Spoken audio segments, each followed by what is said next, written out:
Heya, cryptozens. Tonight's stories: Ronin Bridge hackers versus Tornado Cash. Coin Center challenges SEC on First Amendment. It's 10 p.m. Pacific time, and the date is April 15th, 2022. Welcome back to the Crypto Overnighter. I'm your host, Nick. The cover model for this podcast is Tex, and together we take a nightly look at the crypto, NFT, metaverse space and the industry that surrounds it. We're here to bring you crypto news analysis you need to start your day. And keep in mind, nothing in this show should ever be considered financial advice. Now, before we get into the stories, let's take a quick look at the markets, because it looks like Bitcoin and most of the other cryptos are recovering from yesterday's losses. Modest gains, nothing too exciting. So here's the numbers. At the time of writing, the global crypto market cap is $1.88 trillion.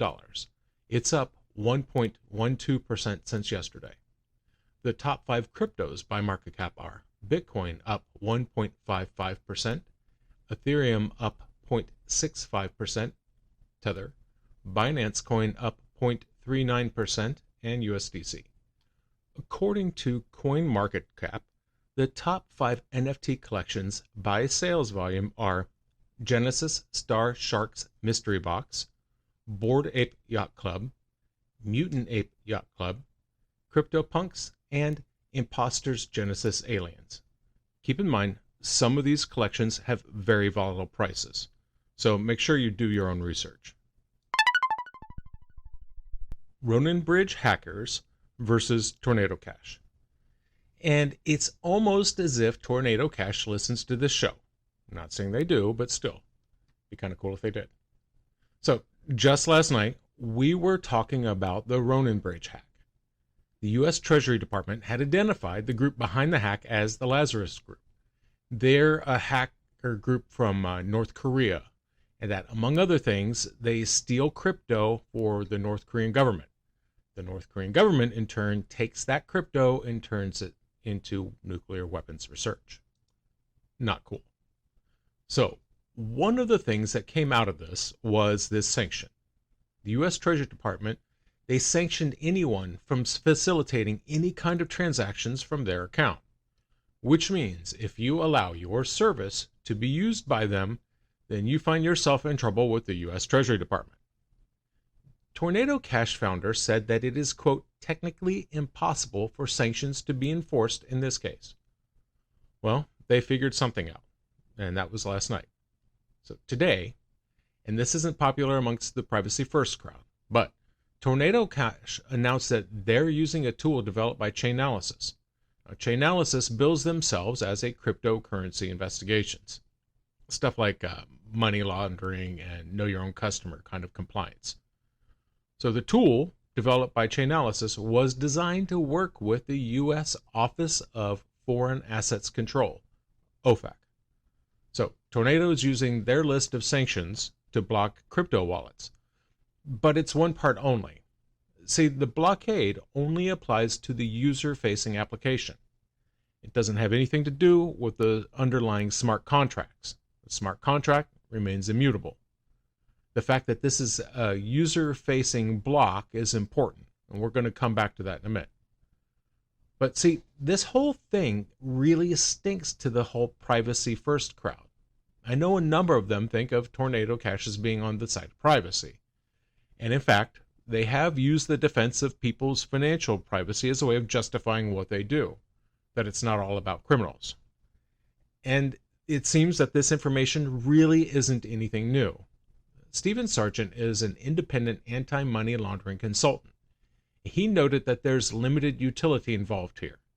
He said, quote, the compliance tool that Tornado Cash has doesn't help law enforcement unless law enforcement is interacting with the person that stole the funds. They make it so that law enforcement can approach a person that has interacted with Tornado Cash, and they can give law enforcement a deep dive into all of their transactions.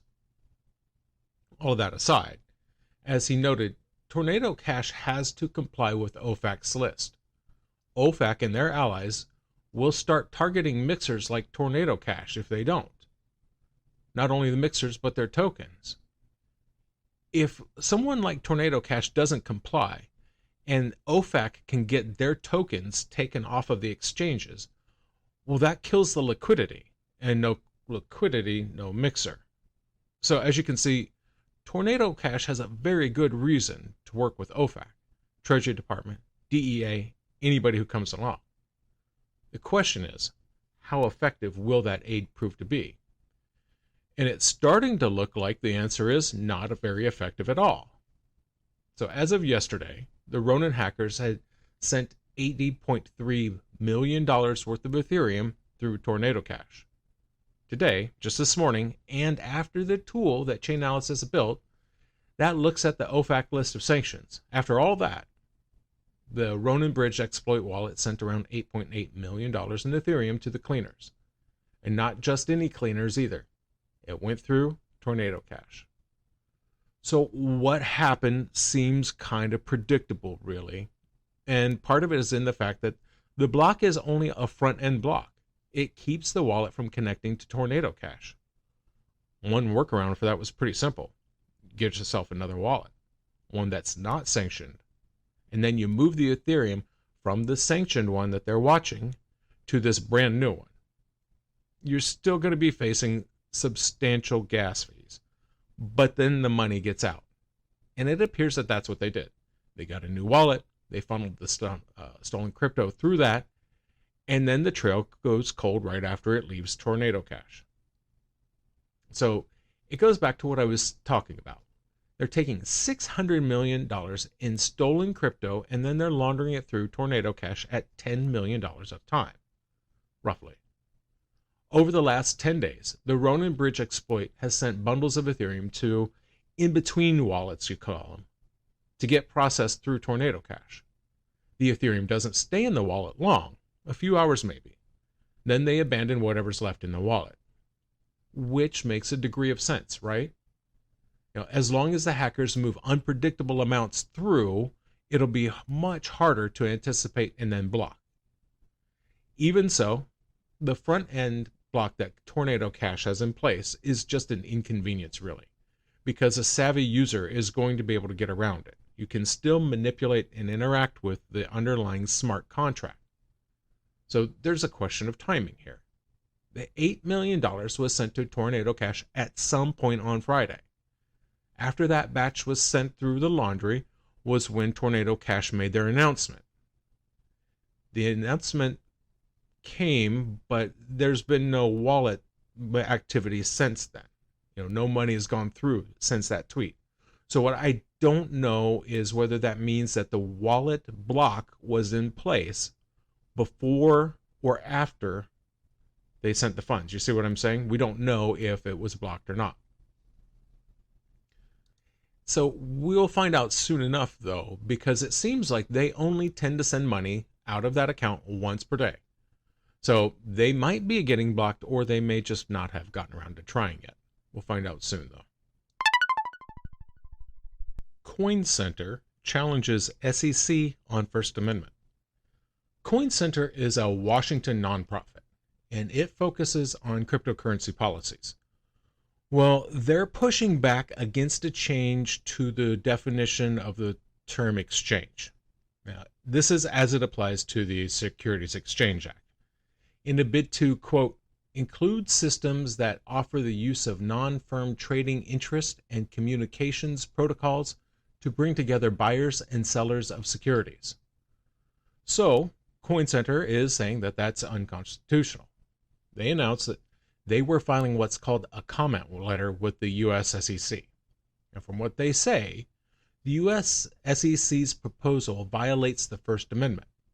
Peter Van Valkenburg is Coin Center's research director. He said the proposal is unconstitutional and that the SEC should withdraw it. Some see the SEC's interpretation of the term exchange as inappropriately broad. Their argument is strengthened by the fact that crypto, DeFi, those terms never appear in the entire Securities Exchange Act, 200 pages worth. Now, Coin Center also cited previous Supreme Court precedent, and that could potentially force the SEC to withdraw the proposal That is, if the SEC does not change the term back. And that's going to do it for us tonight. Thank you so much for joining us. I really appreciate it. If you enjoyed tonight's show, then please like, comment, subscribe, give us a review. Give Tex and I 5 stars. Do you have questions or comments? Reach out to us by email. The address is nick@cryptoovernighter.com. That's nick@cryptoovernighter.com. Oh, and check out my other podcast, Crypto in 5 Minutes. We have 41 educational podcasts, 5 minutes to explain one concept in crypto. And, as always, may peace